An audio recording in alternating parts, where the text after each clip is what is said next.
And again last night, but I went off to sleep." "Yes?" murmured Rachel, duped by Mrs. Maldon's manner into perfect security. She was thinking, "What's the poor old thing got into her head now? Is it something fresh about the money?" "It's about yourself," said Mrs. Maldon. Rachel exclaimed impulsively, "What about me?" She could feel a faint vibration in Mrs. Maldon's hand. "I want you not to see so much of Louis." Rachel was shocked and insulted. She straightened her spine and threw back her head sharply, but she dared not by force withdraw her hand from Mrs. Maldon's. Moreover, Mrs. Maldon's clasp tightened almost convulsively. "I suppose Mr. Batchgrew's been up here telling tales while I was asleep," Rachel expostulated, hotly, and her demeanour was at once pouting, sulky, and righteously offended. Mrs. Maldon was puzzled. "This morning, do you mean, dear?" she asked. Tears stood in Rachel's eyes. She could not speak, but she nodded her head, and then another sentence burst from her full breast. "And you told Mrs. Tams she wasn't to tell me Mr. Batchgrew'd called." "I've not seen or heard anything of Mr. Batchgrew," said Mrs. Maldon. "But I did hear you and Louis talking outside last night." The information startled Rachel. "Well, and what if you did, Mrs. Maldon?" she defended herself. Her foot tapped on the floor. She was obliged to defend herself, and with care. Mrs. Maldon's tranquillity, self-control, immense age and experience, superior deportment, extreme weakness, and the respect which she inspired, compelled the girl to intrench warily, instead of carrying off the scene in one stormy outburst of resentment, as theoretically she might have done. Mrs. Maldon said cajolingly, flatteringly, "My dear, do be your sensible self and listen to me." It then occurred to Rachel that during the last day or so, the period seemed infinitely longer, she had been losing, not her common sense, but her immediate command of that faculty, of which she was privately very proud. And she braced her being, reaching up towards her own conception of herself. Towards the old invulnerable Rachel Louisa Fleckring. At any cost she must keep her reputation for common sense with Mrs. Maldon. And so she set a watch on her gestures and moderated her voice, secretly yielding to the benevolence of the old lady, and said in the tone of a wise and kind woman of the world and an incarnation of profound sagacity: "What do I see of Mr. Fores, Mrs. Maldon? I see nothing of Mr. Fores, or hardly. I'm your lady help, and he's your nephew, at least he's your great-nephew, and it's your house he comes to. I can't help being in the house, can I?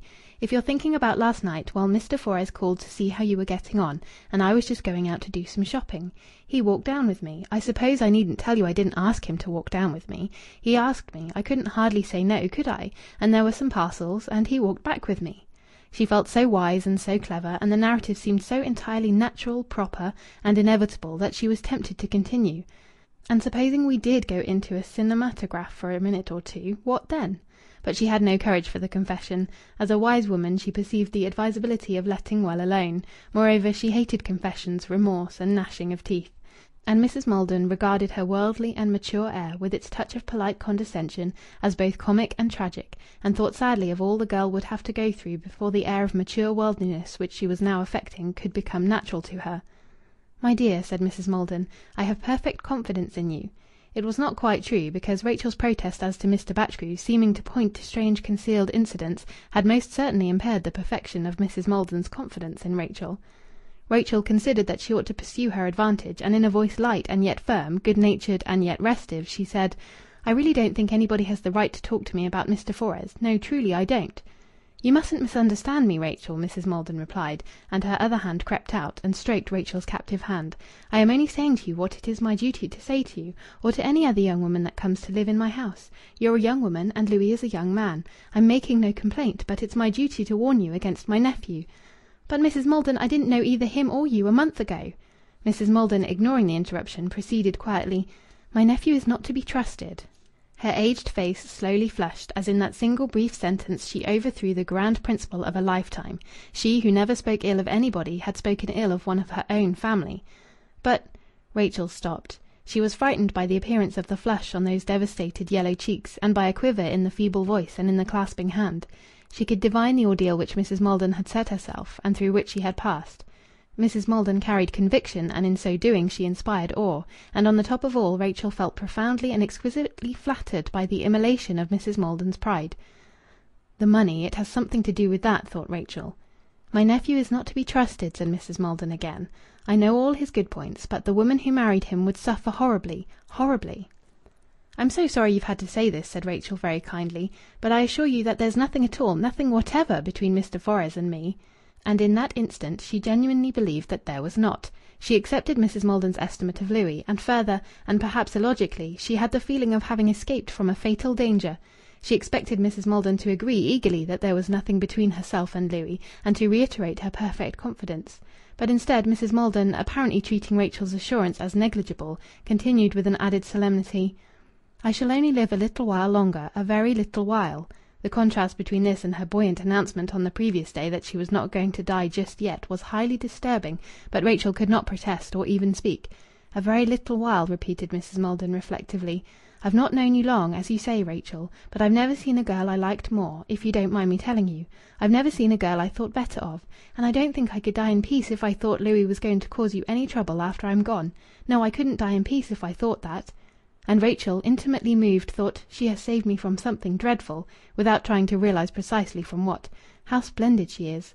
And she cast out from her mind all the multitudinous images of Louis Fores that were there, and full of affection and flattered pride and gratitude and childlike admiration, she bent down and rewarded the old woman who had so confided in her with a priceless girlish kiss, and she had the sensation of beginning a new life.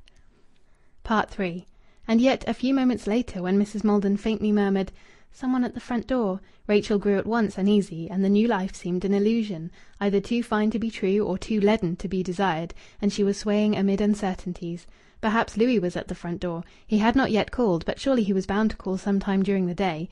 Of the dozen different Rachels in Rachel, one adventurously hoped that he would come, and another feared that he would come. One ruled him sharply out of the catalogue of right-minded persons, and another was ready passionately to defend him. "I think not," said Rachel. "Yes, dear, I heard someone," Mrs. Maldon insisted. Mrs. Maldon, long practised in reconstructing the life of the street from trifling hints of sound heard in bed, was not mistaken. Rachel, opening the door of the bedroom, caught the last tinkling of the front door bell below. On the other side of the front door somebody was standing. Louis Fores or another. "It may be the doctor," she said brightly as she left the bedroom. The coward in her wanted it to be the doctor. But descending the stairs she could see plainly through the glass that Louis himself was at the front door. The Rachel that feared was instantly uppermost in her. She was conscious of dread. From the breathless sinking within her bosom the stairs might have been the deck of a steamer pitching in a heavy sea. She thought, "Here is the Louis to whom I am indifferent. There is nothing between us really, but shall I have the strength to open the door to him?" She opened the door, with the feeling that the act was tremendous and irrevocable. The street, in the sabbatic sunshine, was as calm as at midnight. Louis Fores, stiff and constrained, stood strangely against the background of it. The unusualness of his demeanour, which was plain to the merest glance, increased Rachel's agitation. It appeared to Rachel that the two of them faced each other like wary enemies. She tried to examine his face in the light of Mrs. Maldon's warning, as though it were the face of a stranger, but without much success. "Is Auntie well enough for me to see her?" asked Louis, without greeting or preliminary of any sort. His voice was imperfectly under control. Rachel replied curtly, "I dare say she is." To herself she said, "Of course, if he's going to sulk about last night, well, he must sulk. Really and truly he got much less than he deserved. He had no business at all to have suggested me going to the cinematograph with him. The longer he sulks, the better I shall be pleased." And in fact she was relieved at his sullenness. She tossed her proud head, but with primness. And she fervently credited to the full Mrs. Maldon's solemn insinuations against the disturber. Louis hesitated a second, then stepped in. Rachel marched processionally upstairs, and with the detachment of a footman announced to Mrs. Maldon that Mr. Fores waited below. "Oh, please bring him up," said Mrs. Maldon, with a mild and casual benevolence that surprised the girl, for Rachel, in the righteous ferocity of her years, vaguely thought that an adverse moral verdict ought to be swiftly followed by something in the nature of annihilation. "Will you please come up?" she invited Louis from the head of the stairs, adding privately, "I can be as stiff as you can, and stiffer. How mistaken I was in you." She preceded him into the bedroom, and then with ostentatious formality left aunt and nephew together. Nobody should ever say any more that she encouraged the attentions of Louis Fores. "What is the matter, dear?" Mrs. Maldon inquired from her bed, perceiving the signs of emotion on Louis's face. "Has Mr. Batchgrew been here yet?" Louis demanded. "No. Is he coming?" "Yes, he's just been to my digs. Came in his car. Auntie, do you know that he's accusing me of stealing your money and all sorts of things? I don't want to hide anything from you. It's true I was with Rachel at the cinematograph last night, but..." Mrs. Maldon raised her enfeebled, shaking hand. "Louis!" she entreated. His troubled, ingenuous face seemed to torture her.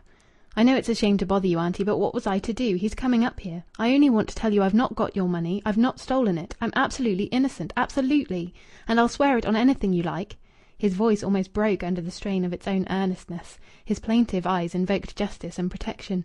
Who could have doubted that he was sincere in this passionate, wistful protestation of innocence? "Louis!" Mrs. Maldon entreated again, committing herself to naught, taking no side, but finding shelter beneath the enigmatic, appealing repetition of his name. It was the final triumph of age over crude youth. "Louis!"